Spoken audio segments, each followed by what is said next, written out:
আজকে আমাদের প্রিমিয়ার বিশ্ববিদ্যালয়ের অফিস ডে ছিল, বিশ্ববিদ্যালয় বন্ধ ছিল। আজকে আমরা অফিস কার্যক্রম বন্ধ করেছি, যেটা আপনারা জানেন ইতিপূর্বে বিশ্ববিদ্যালয় শাটডাউন কর্মসূচি ঘোষণা করেছে বৈষম্য বিরোধী ছাত্র আন্দোলন থেকে, যা আমরা করেছি।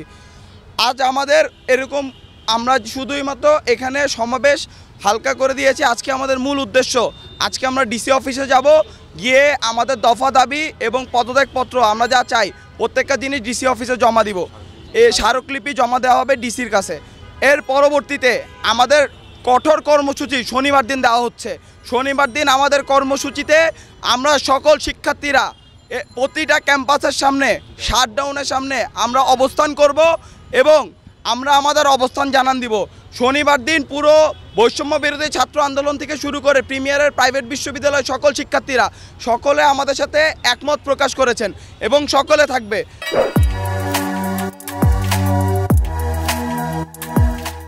যদি শনিবারের আগে ভিসি পদত্যাগ না করে সেই ক্ষেত্রে বড় সমাবেশের ডাক দেওয়া হচ্ছে এবং শনিবার দিনের আগে আমরা চাই এই ভিসি পদত্যাগ করুক, রেজিস্ট্রার প্রভিসি এবং ট্রেজারার সহ এবং রেজিস্ট্রার সহ, সাবেক রেজিস্ট্রার সহ এবং প্রক্টোরিয়াল বডির হেড যিনি আছেন আর তারও প্রক্টোরিয়াল বডির থেকে পদত্যাগপত্র চাওয়া হয়েছে এবং ভিসির নাতি যিনি করে বিভিন্ন ইঙ্গনের মাধ্যমে বিভিন্ন দাঙ্গা লাগানোর চেষ্টা করেছে, যার প্রমাণ আমাদের কাছে আছে, পঙ্কজ বিশ্বাস, তারও পদত্যাগ এই শনিবারের আগে দিতে হবে, না হয় কঠোর সমাবেশে ডাক দেওয়া হচ্ছে।